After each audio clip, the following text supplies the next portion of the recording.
I like to start with the resources because I tend to forget. One of them is in this book that you all have, the bound book, called Maximizing Your Sales from the Farmers Market Federation of New York. This remains, in my opinion, the best single resource for vendors to look at. And a lot, if you, after the workshop, you go back and read it, you're going to see a lot of things that were mentioned in the workshop are mentioned in this article. I think it's very useful, very helpful.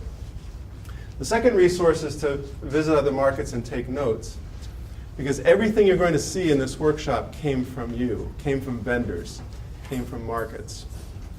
There's almost nothing new out there. It's all out there waiting for you to find it. So whether you're working on a display or how to market how to talk to customers, all that there are tons of successful vendors, some of you included, maybe all of you included, who are out there selling what they brought to market and doing it successfully. I captured some of that to share with you today. You can go out and capture it yourself. Take notes, find the things that appeal to your product and what you're trying to sell, because that's where the answers are out in the markets. I don't know, I always put this in and I don't know why. I guess it just makes me feel good. When you're talking about sales, it's a slippery slope of trying to, sales can be manipulative, sales can be, trying to suggest people to buy things they don't want. And that's not what a farmer's market is about, and it's not about what you're about or what this presentation's about. So we're looking for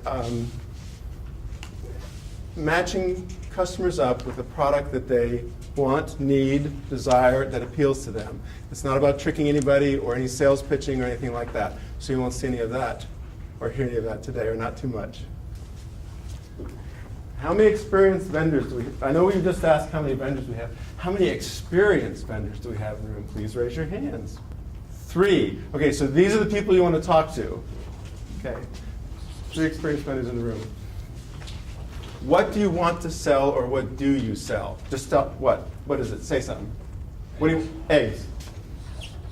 I'm making a list of what you all want to sell or are selling. What else? Jams and herbs. Jams and herbs.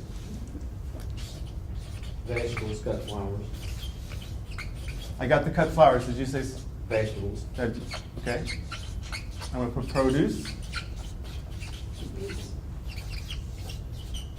Anything else? Breads. Sorry? I've got breads. Breads. I'm going to say baked goods. More? Fruit. Ooh. Fruit. Strawberries. Ooh, fruit. Blackberries and blueberries. Fruit is fun. Salves and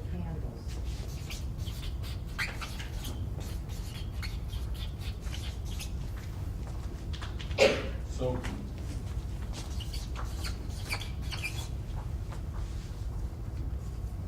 Okay. Through the course of this workshop, the next 90 minutes or so, I need to be helpful to each one of you in helping you sell these products. Sometimes in these kind of presentations for a farmer's market, you can get overly emphasized in produce. There'll be a lot of produce pictures, but we want to, if I'm not helping you sell these things as we talk, and as these slides go by, you need to remind me what is up here and say, well, what about my jams? Because you're not telling me about jams. Who said soap? Okay, there's a story about soap that happened the last time I did this. I have to tell you. Okay, so remind me at some point about soap. Okay. And the last one is just sort of a question to lead us into the, are you a salesperson? There's 2 things I want to say about this. One is, as a vendor at a market, you are part of the sales experience.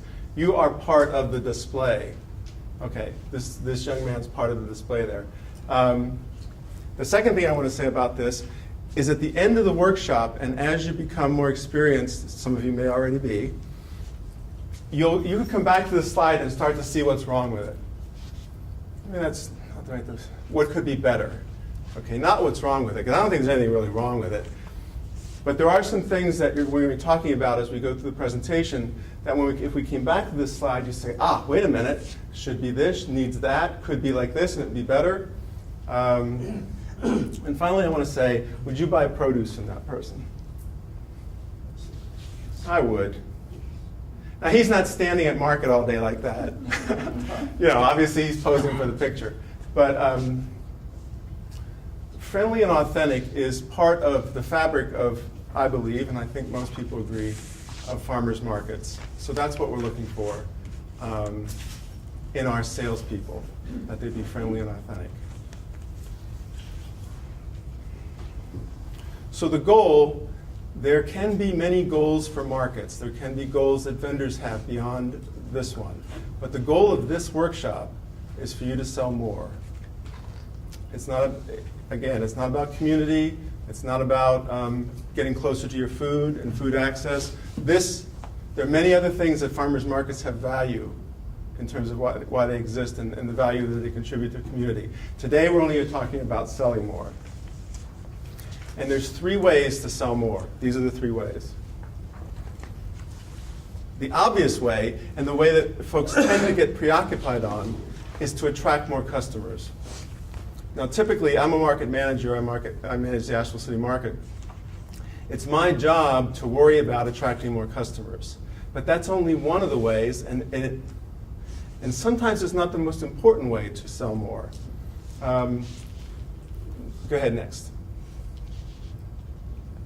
So attracting more customers.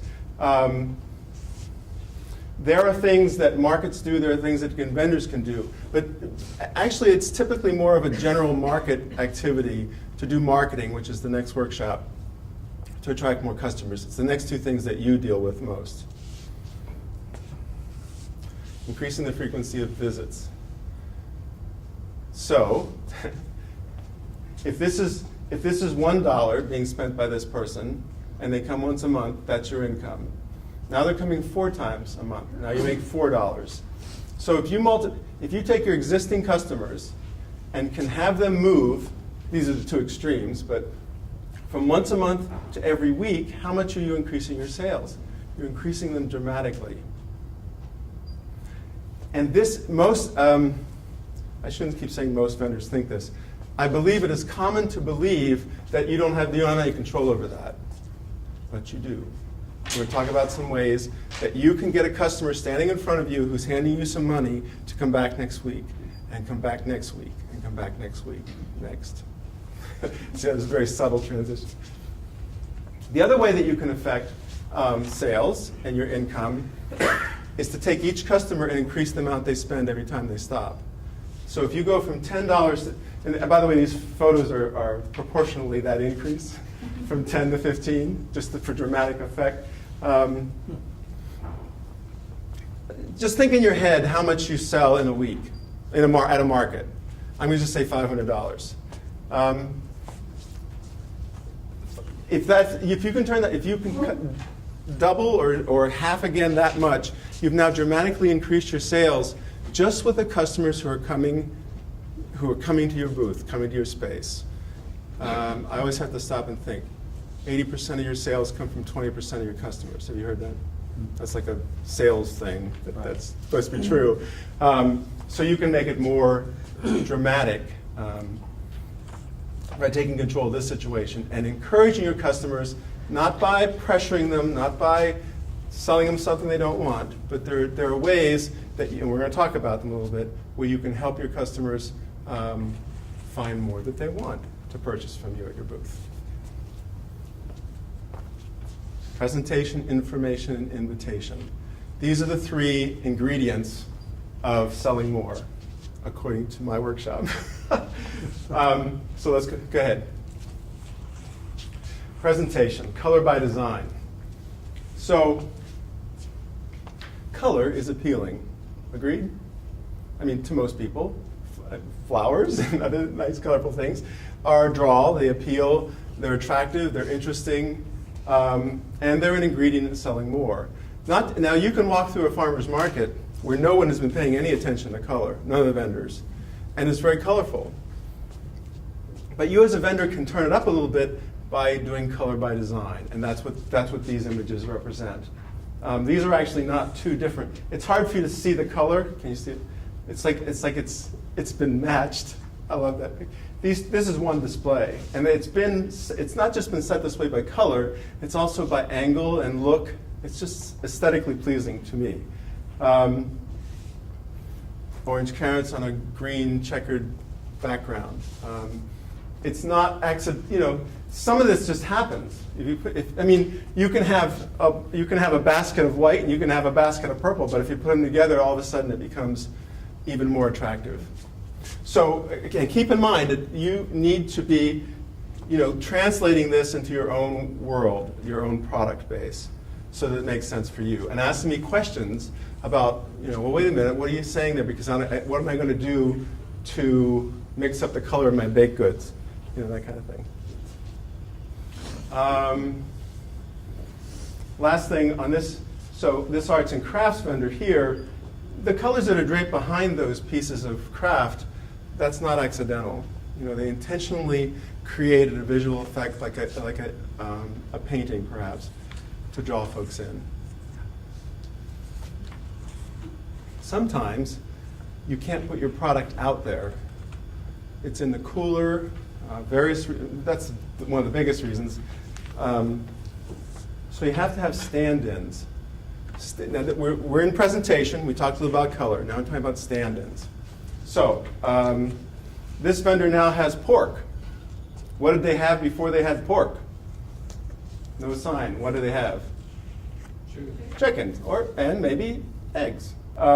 This is obviously a visual display that is more than the stand-in, it is the product. These are pastas. Now, of course, all that product's being thrown away at the end of the day. But if you ever walk by the booth where this is being sold, it's a very effective stand-in, or representation of what's being sold. And sometimes with things like this, there's a certain product, that there's a certain amount of product that gets sacrificed for the sake of sharing with folks as they go by.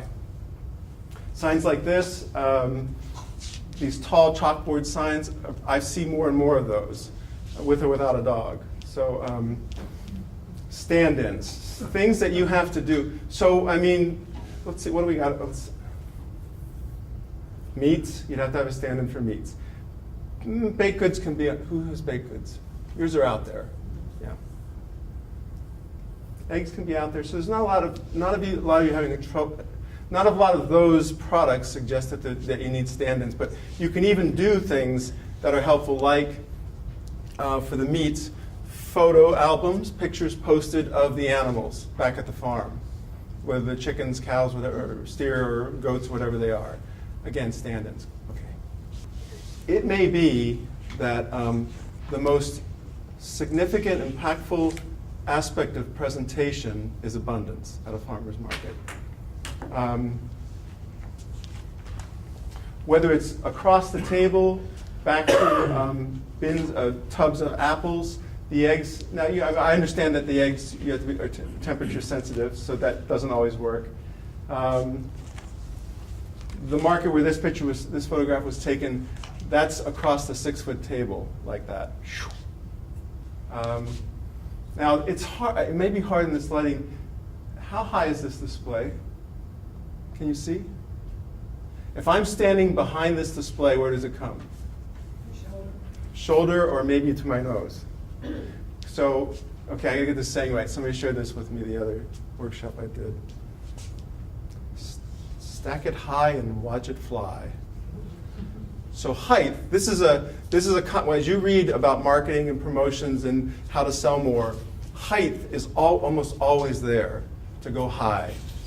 And sometimes, and you can, let's make sure, check in. I don't know how high you can go with the meats, but you can go high with your baked goods. You can go high with your jams. And I'm not saying you have to go 5.5 feet high, but the vendors here have to sort of peek out from behind their produce when they're selling and lean to one side to say hi to the customers.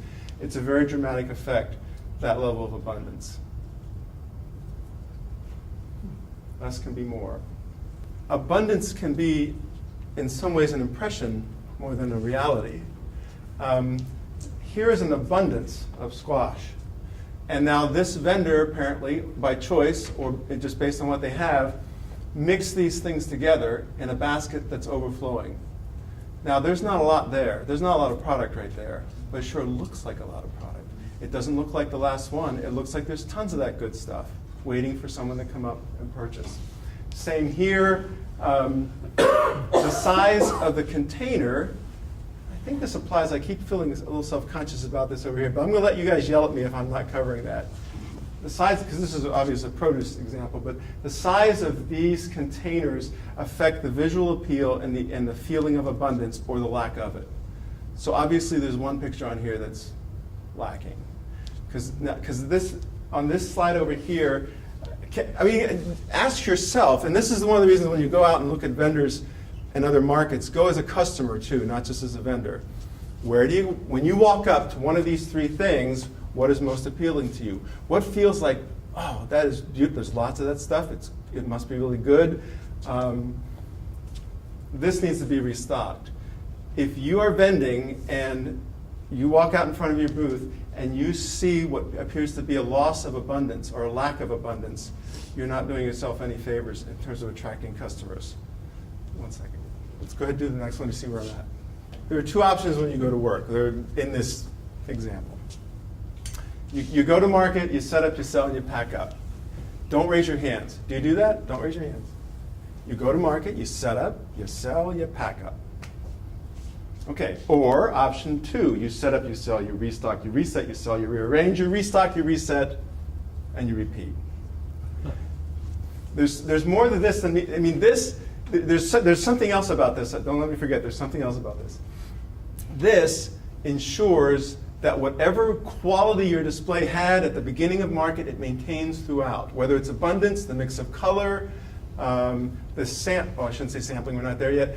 It all stays the same. So the person that comes at 8 o'clock and the person that comes at 12 o'clock gets the same thing. Now I understand that there are circumstances that may be fortunate that by 12 o'clock you actually don't have enough inventory to do this.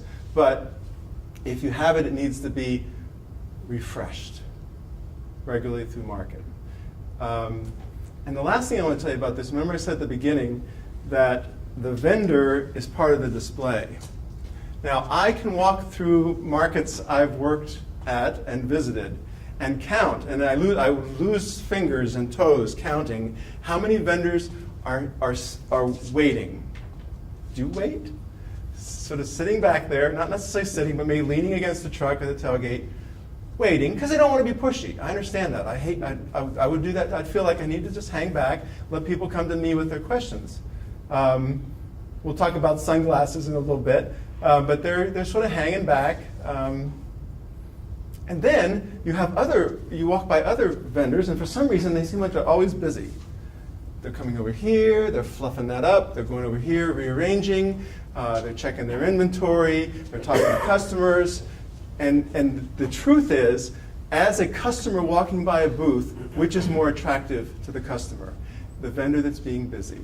Even if they're not really doing anything that has to be done, but they're just kind of moving around and trying to improve and trying to make eye contact and say hi, versus the vendor who's respectfully being passive. I'm not saying that in a negative way. I'm just saying, again, this is a little twist that if you're comfortable, I'm not a salesperson, so I'd lean against the truck and wait for folks to come to me, and I would feel pushy to go out and say, but that's the difference between selling this and selling that, selling this and selling that, or one of the differences. So if you're not comfortable engaging, staying busy, making eye contact, I think that if you want to sell more, you need to work on that.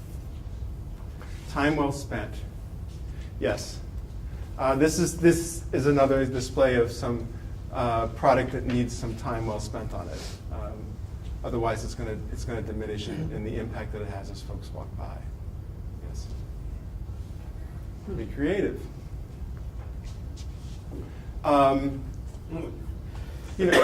We're all silly to different degrees.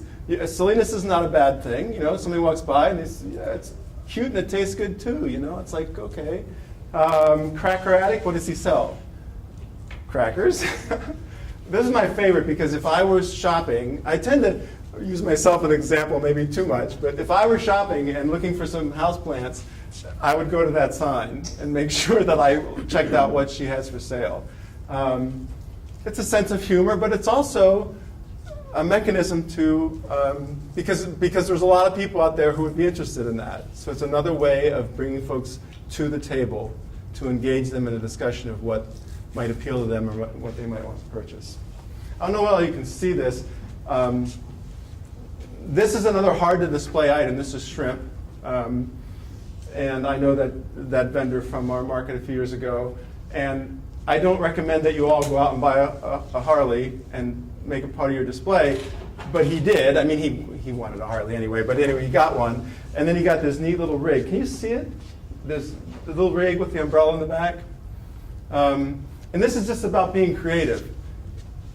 He had a typical booth for 2 years. Tent, table, can't display the shrimp because it's frozen. I got shrimp, come on up. You know, he did okay. How did he do when he did this? He did better. His sales significantly increased when he did this. Again, it wasn't the product. It wasn't him. It was the presentation. Be creative. And the creativity is already out there. So if you don't feel particularly creative, or you feel in a rut, or you feel stuck with your product because you've lived with it, worked with it, grew it, baked it, prepared it for years and years and years, and you feel that you're just stuck being creative, slide number 1, go out to markets and look around. Because the creativity is out there. There are tons of cool ideas out there in addition to motorcycles. Presentation, information, what's it? Invitation. All right. Information. I mean, perhaps the most obvious part of information is our signs.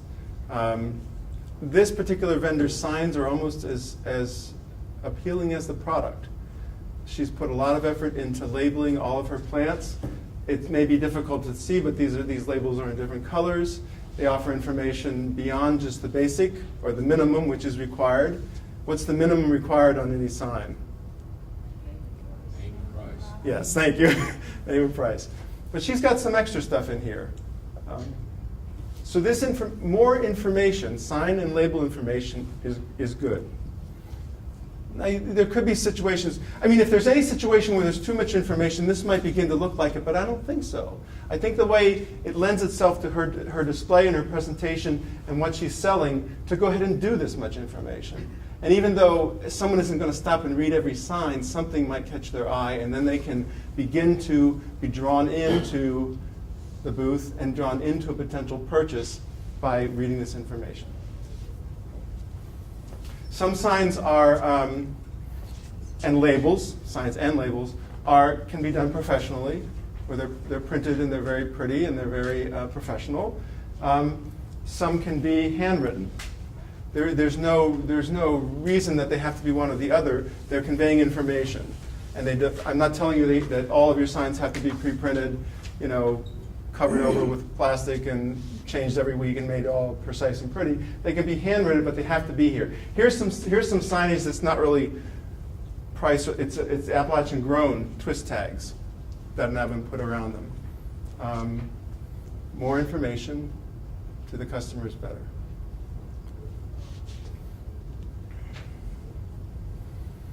Again, this is a good example of the tall sign. This is the pasta vendor.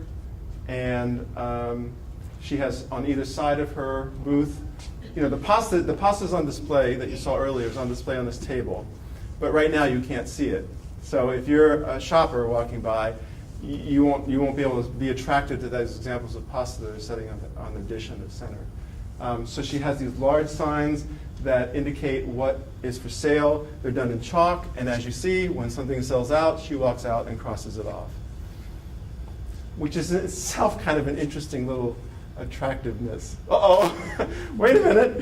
No, this one, I want that one. I better get in there. Anyway, go ahead next. This display has 2 sets of signs, and they repeat the same information. They've got the signs with the price and the name of the product at each product's location. That's the minimal that you would do. But they've also created a whiteboard up here, which repeats all the information that's down here below. And again, this could apply to anything where when someone moves into your booth, they're starting to block the information now from the customers passing by or stopping to take a look. Now, this booth can be and is full of people. many times this booth gets full of people. And no one can really even see necessarily what's at the front, at the most inner part of the display, what the labels say, but now they can glance up and see. And they can also, just as in the previous slide, start to cross things off as they sell out. It's a small thing, but it's another little, because all of these suggestions that I'm sharing with you today that really came from your fellow vendors make incremental differences in your sales. If there was a magic one that doubled your sales like that, you'd all already know about it. These are all these little incremental changes that you make. So the fact that, is it a big deal? Does everybody need to have 2 sets of signs? No, but it's a little bit of an edge now to have additional information displayed where even the people walking by when the booth is full of customers can see what you have, see what the price is, see what's sold out, what's still available. Go ahead. More information is better. Oh, this was the one I was looking for. What is this? What's that? I tease Hominy Valley about her artistic. What is this an image of? Yeah, it is. It's a cow or a steer. So here you have Hominy Valley Farms indicating some what may be important to customers, characteristics of their meat. This is on a display board at the front of their booth, along with some other information about the farm. This one, this is wild salmon. There are a whole lot of people, me included, who will stop and look at that map. Just because it's a map. I mean, I just like to look at maps and go, wait, that's Alaska. Where are we here? And this gentleman and his co-vendor, who both fish and catch the salmon, will talk to you about where they fish, get into a discussion with you about salmon here, salmon there, what's happening up in Alaska this season, what the situation is. So this is like gold. I mean, it's a display that just attracts people's attention, is a conversation starter. You're not tricking anybody, you're just engaging them, offering them something to bring them in and see if what you have appeals to them and they're interested in making a purchase. This is an arts and crafts vendor. What are they selling? Socks. Yeah, socks. We're going to see her a little bit later. So what is the purpose of it? I mean, this is just eye appeal. This is just fun. This is just stuff I've got that sort of relates to what I do, to my craft, sock monkeys, yarn, just sort of a fun arrangement of stuff. But as somebody walks by, you see the sock monkey, you see somebody walk, you take a glance. Again, it's, in some way, I guess, maybe this may be more of a visual sampling thing. We'll get to that in a minute. Because it's not really providing information. Well, I guess it is. I guess because you knew what it was. Yarn or socks. Can you read this one? Fresh young ginger. I can't read it. Thin skin, tender, fleshy. Refrigerate wrapped in paper towel. Freeze and use frozen as needed. They look like they did that morning. That they just yanked out a piece of paper and a pen and wrote that. This kind of information, recipes and care and how to take care of it, how to preserve it, how to use it, more information is better. A lot of folks are going to walk by and appreciate this little bit of insight about the ginger. Oh, I got a lot of ginger. Now you can freeze it. It keeps really well. You can freeze it for X number of weeks. And when you pull it back out, it'll be just as good as when you bought it. Things like that. What's next? Is this making sense? Is this your experience? Does this work for you? Yes. I know that when I had a store, we did a lot of this. Somebody came in and bought product constantly, restock, reorganize, color coordinated, everything. It does make a difference. And if I just had a little bit of something because it sold down, I put it in a smaller container to make it look like there was more. Yes. Eye level. People like things at eye level. They don't like to look down. They want it eye level. So these are things that a lot of things that you're saying is a lot to do with any type of retail. So, and the Not thing, just not just farmers markets. Yeah, the thing about so much of this is it makes so much sense once you see it. And maybe for some of you who've been there and done this, maybe some of this is like old hat, you already knew about it. But as a new market manager a few years ago, I've over time become more and more appreciative of those little things that make a difference, that are so obvious once you see them that you didn't know why you didn't notice it in the first place, or think of it in the first place, or make it part of your booth. And now I'm going to do my gas station thing, which I wasn't going to do, but go into a gas station store and look for a piece of candy. How many linear feet of candy is there in a gas station store? And I'm not saying that you should pattern your market booth after a gas station candy aisle. But my point about this is to reflect what you said. There's a reason why there's 10 feet of candy on either side, and then there's another section of candy over here. And the reason there's that much candy, and there's some more candy over here, is because that works. That's why it's that way. It's not because gas station stores just love candy. And it's partly because if you walk into that with candy, you're bound to find something, which is probably part of the answer. You're bound to find something that you want, even if you don't need it. Yes? This all pertains to like produce, but with my candles, last year, I had candles sitting there week after week. People would kind of just walk by. So I had these cute little drawstring bags. They were different colors and they had gold designs on them. So I threw them all in the gold design bags one week, put them up there, and all of a sudden everybody's there wanting the candles, and all we did was Put them in a bag. little bag. Yep. So that before we go on to the last section in terms of invitation, that is a really helpful reminder of something else that came up about soaps that I want to tell you. So I want to retreat a little bit to the abundance is great. So the last time I did this workshop, there was a soap vendor, and he said, look, I put 10 soaps out there. I've got 10 varieties of soap. I put them out there, and I thought, just like the candy in the gas station store, people are going to just find something they want. And what happened? Too much soap. I can't pick. You don't have a lot of time. People are, they wander up to your table and they go, okay, there's 10 different kinds of soap here. What do I want? I need to get some broccoli and I need to get some eggs. I don't know. I just walk away. That was his experience. So then he experimented and he put 4 bars of soap out. He picked 4. I'm sure he rotated. He didn't say this, but I imagine that he did. And what happened to his sales? Went up. They went up. So the message there is this, because that is a complete contradiction of the suggestion I made earlier that abundance rules, that abundance is the most important thing. I sort of suggested that may be true. Not for the soap vendor, not for that soap vendor. So everybody stop thinking about anything I said and anything I'm going to say and think about this. You have to experiment with your product. Okay? Because your market, your customers, your product may not follow these rules, these suggestions. It may actually, if that guy was putting out 4 bars of soap and he came here and said, I should put out 10, his sales would have gone down.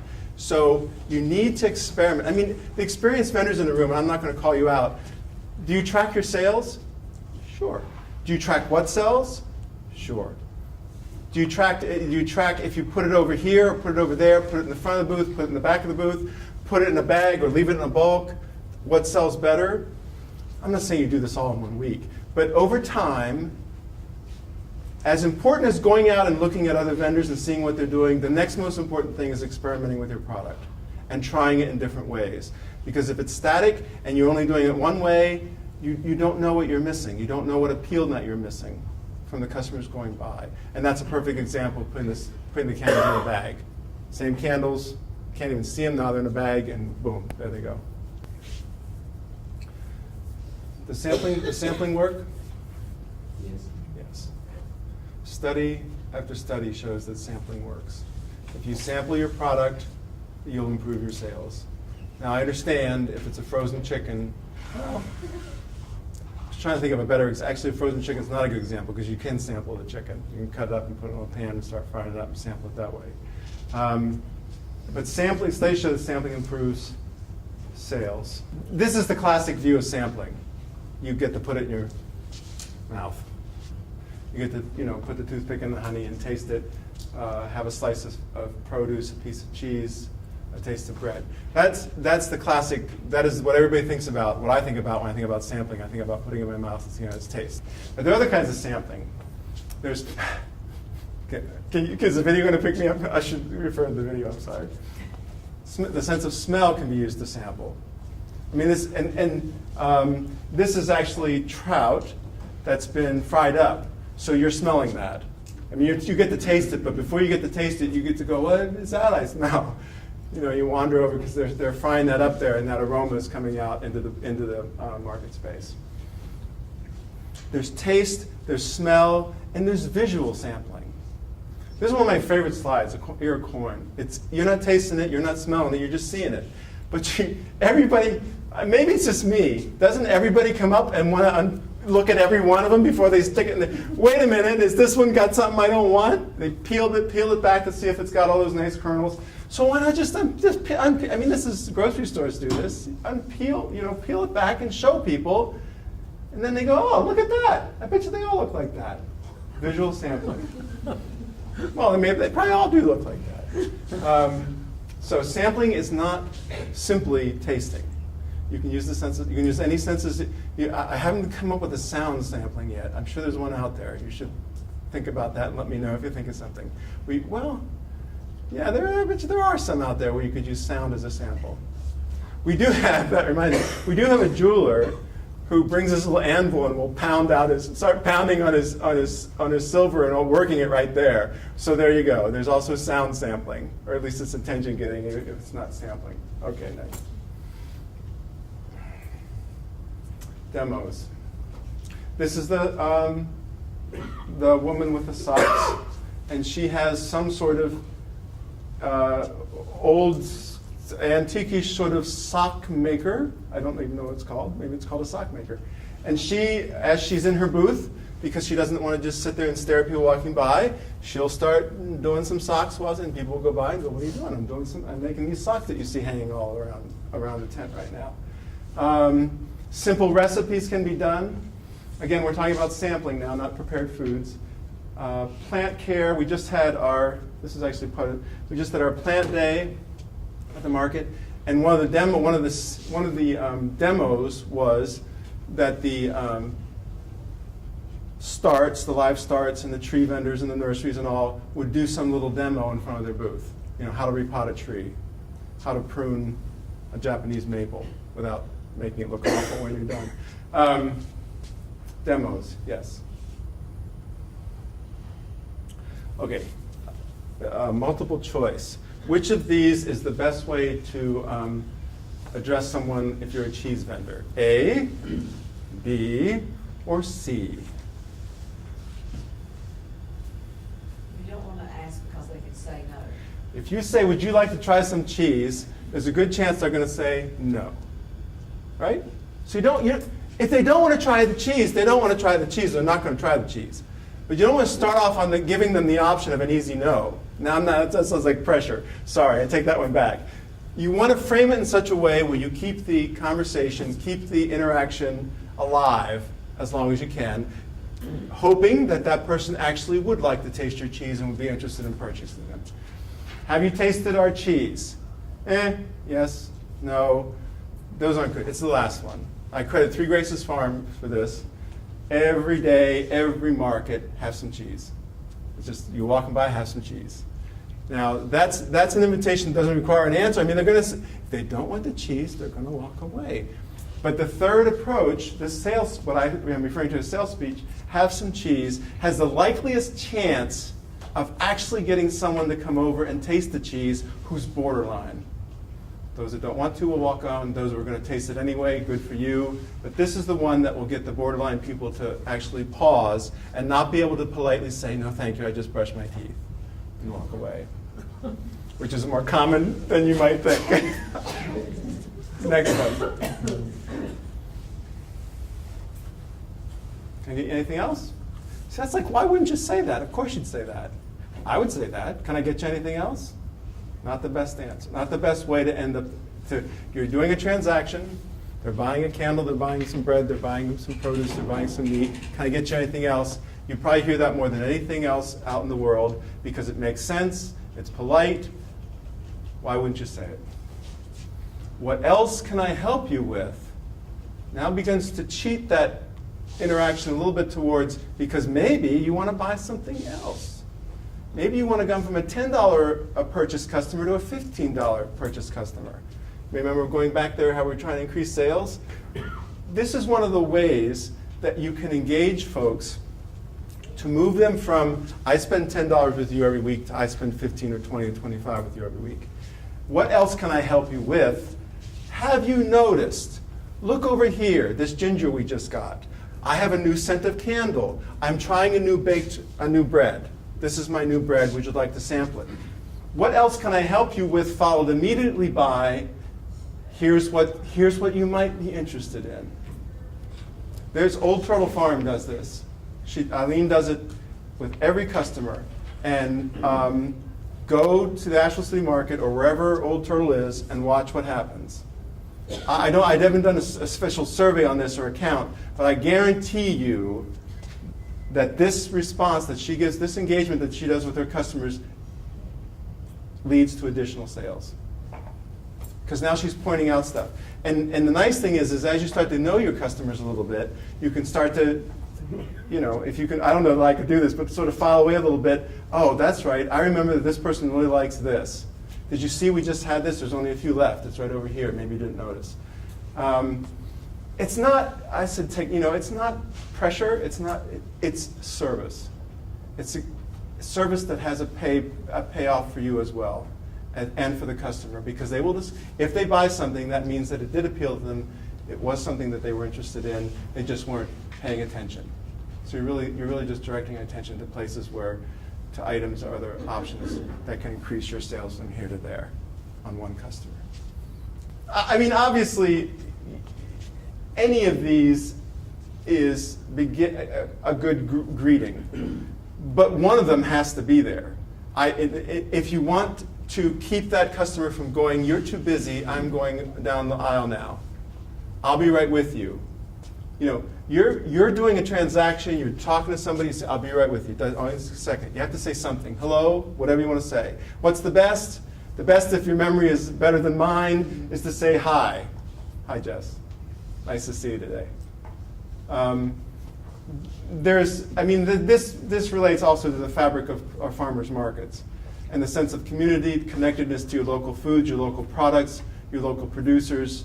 The fact that one of the attractions of farmers markets, as I'm sure you all know, is that face-to-face, your hand, I collected these eggs that you're buying with this hand, this morning or yesterday. That's part of the appeal. So the more connected that you can become to your customers, the more that spirit will spill over into, this sounds very mercenary, more sales, but that's what we're talking about. Next. Thank you, politeness is good. Thank you, see you next week. That's sort of expressing a hope. Thank you, I'll see you next week. But thank you, I'll see you next week. And next week, this is what I'm going to have. Now you're getting to that other one. If they come once a week, once a month, or they come 4 times a month, you have some control over that, or at least you have some influence over it. You can have some impact on it by inviting them back with something you think that would be appealing for them to come back next week and see and buy and consider. Even if it's all the same stuff. You're not going to have anything new next week, but you're going to do something new next week. You're going to do something that, because you've planned this now. Next week, even though I've got these 15 products out here, next week that one is going to be over there, and it's going to be in a special little display, and I never suggest that you discount your product. Okay, and I could go off on another topic there, but you could do something with you could buy 3, you could do some little thing with it. I very much discourage you from discounting your product, unless when you discount it, you improve your sales. And I mean your net, not just the thing going out the door. And I'm digressing now, but this came up in the last workshop. We had a long conversation about whether something at $7 a pound, and then you break it into quarter pounds and sell it for $2. Did that add up right? Because now it's $8 a pound, right? That the experience the person had, people would go, I'm not paying $7 a pound for that. but I'll pay $2 a pound for a quarter pound. Doesn't make any- So all I'm saying is, what am I saying? Even if during the course of the weeks you're not necessarily having something new that you can say. Now, if you are having something new, and I'm running a new jam, produce is kind of, you'll over the course of a season you'll have new things come in for produce. So that's. But again, repackage, refocus, refeature, do that every week so that you can say, and by the way, next week I'm going to have a special on this. Again, a special doesn't mean that you're discounting the price. A special just means that you're calling it special and you're giving it some special treatment, and you want them to know that they should pay attention to that and come back next week to see it. What's next? Unspoken impacts. Next, go ahead, next. For example, if we go back in your mind to the first slide of the young man with his arms embracing his product and welcoming him into his booth with a big smile, I challenge you to go around markets and find how many of these you can count. A vendor who's standing sort of to the back of their market with their arms folded, with a classic, or sunglasses on, okay, a classic sort of barrier builder. Or at least, maybe that's too strong. That's too strong. It's not as appealing. It's not as approachable to come up to a vendor who is, hanging back. I cut the person's head off because it's a vendor I know, and I don't want them in this PowerPoint meeting using this kind of example. Make eye contact. This is so basic, but make eye contact, listen and acknowledge your customer's smile, stay active and engaged, things I've already commented on. But whether or not, I'm not a psychologist, I don't know what body language is good body language and what body language, other than just my personal feeling about it. But there are ways of being, ways of acting, ways of standing, ways of looking. If 60% of communication is by nonverbal cues, then there are cues that make you approachable, the cues that make you someone that someone would like to feel comfortable talking to, and there are cues that says, stay away from me, I'm grouchy, stay away from me, I don't really want to talk to you, I just want you to buy my stuff, and other kinds of cues. So I don't know how helpful this is because, like I said, I don't have the list of, here, stand like this, look like this, do that. I mean, some of this is common sense, I think. Looking stern versus looking pleasant are obvious. But again, as I said earlier, the vendor is part of the display. They're not just, whenever I walk up, maybe I'm using myself too much, but whenever I walk up to a booth, I look at the vendor first, and then I look at the product. I want to see who I'm going to be dealing with first, and then maybe that's just me, but I bet you that's fairly common, that people do pay attention to who's behind the booth and how that makes them feel before they walk up. Because there's a lot of options out there. This isn't the only place that has tomatoes. This is the only place that has, well, maybe it is the only place that has bread. I don't know at your market, but there are other places they can go. And I've seen this happen. I've actually heard it happen, where people will turn away and go somewhere else, not because of the product, but because of the vendor. Go ahead. Buy more options. This is kind of that in a bag effect. With the, except now it's not candles.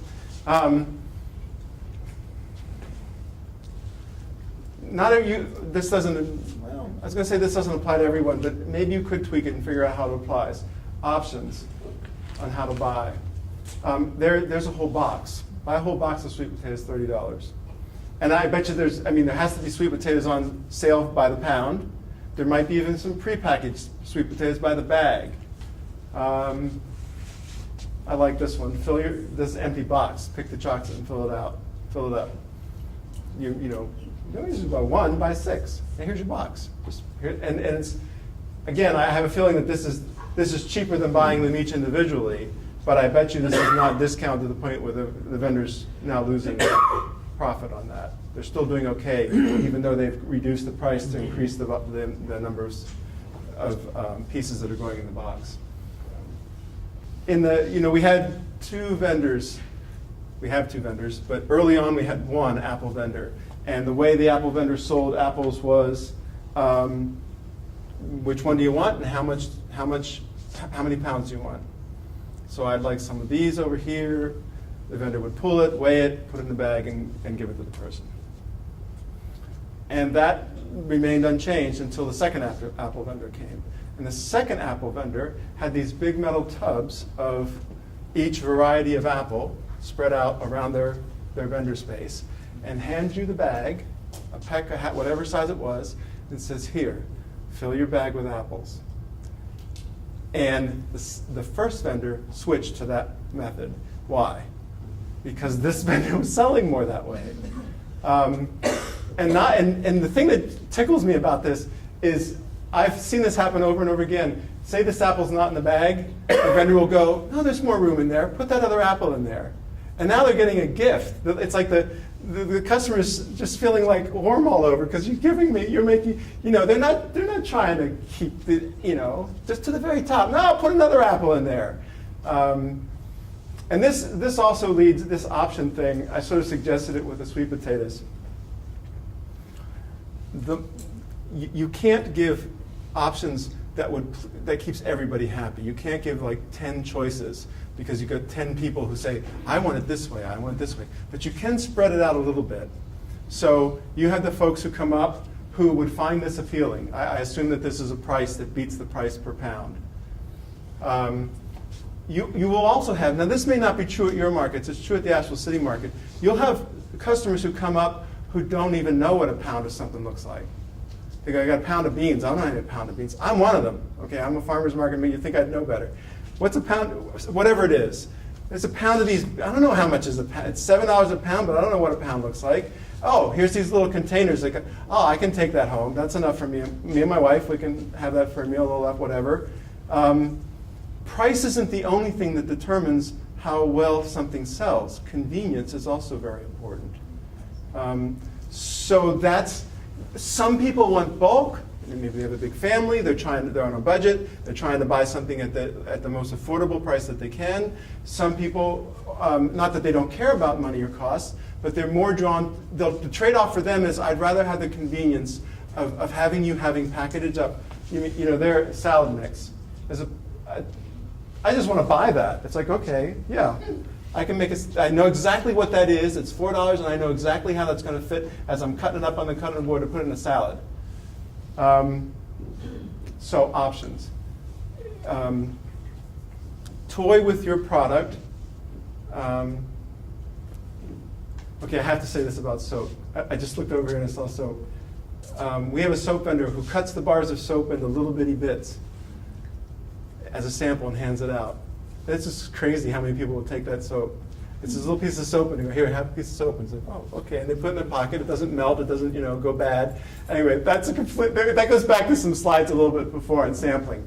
What I was trying to figure out when I was looking at this is if this applies to your, it's hard to take, well, it's not. I was going to say it's hard to take a whole chicken and offer it in different ways. But then again, you do. I mean, there are cuts of meat and other things like that. Who am I not helping here? Everyone. Isn't that nice? No. Okay. Next one. This is clever. How do you buy peppers? You open your hand with the palm facing down. You reach into the pepper bowl. You close your hand. You pull your hand out. This is your handful of peppers, and there's the price. Now, that's just a little goofy, okay? But it's kind of, I can see people going, I got a big hand. Watch me get some peppers here. I don't know. Obviously, that wasn't the only way you could buy peppers at this booth, but it's fun. And it's another option that's creative. I don't know. I feel like, I'd like to reach in there and grab some peppers. $1.50 a reach. It's like an arcade game or something. I'm going to reach in. All right, what's the next one? Some of this, I think, has already been shared. But it's worth reminding you that it's your job, as well as the market manager's and the marketing person's job, to bring these people back as often as possible. We talked about the weekly previews, a listing of your product, and what this is referring to, a list of what's coming sort of thing. to see you next week and what can I help you with, and I've got something special coming next week. Frequent shopper cards is really, you can do this as an individual vendor. I've seen it more often. Well, no, actually that's true. It's like, going and get into a coffee shop and you get the little, the coffee thing punched for every time you get a coffee. Frequent shopper cards. Again, none of these are magic. None of these are silver bullets when now you see your sales go double in a week. These are the incremental things that you begin to introduce over time that hopefully build your sales as they have an impact on your customers. Everybody understands what frequent shopper cards are. We talked about increasing the size of the purchase. From a customer comes up and buys $10 and says, how can I get them to buy 15? Is there a way that would facilitate them actually purchasing more every time they stop? We talked about getting folks to come back every week rather than once a month or every other week. And this is the sort of the classic more customer one. Honestly, these are sort of weak. I don't have a lot of confidence in these because I haven't tried them, although we have some things going on that I'm going to talk about in the marketing workshop that I think are promising. So these are, I don't have a lot to say about these. Bring a friend. Haven't seen it done. Has anybody seen it done? Bring a friend promotion, or neighborhood specials, group specials. I don't have a lot of enthusiasm for those ideas. But the point of it is, it is not just the market manager's job. It's not just the market's job to attract more customers. The sharing by email and these are I don't want to get into marketing, so we'll stop there. If you can think of a way to give your customers an incentive or inspire them to invite their neighbors or their other family members or their coworkers to the market, you can think of a way to do that, let me know, and I'll add it to the slide here. Yeah, thanks. Is this the same slide we started? No, it's a different one. So step back and evaluate. So if you process what's been shared today in these slides, read that Maximizing Your Sales article, go and visit other markets and see what they're doing. You will now get a keener eye and a better judgment to look at something and go, okay, how, and this is yours now, don't just go out and evaluate everybody else's. Go out and step out in front of yours and pretend you're a customer and have some notes saying, do I do this?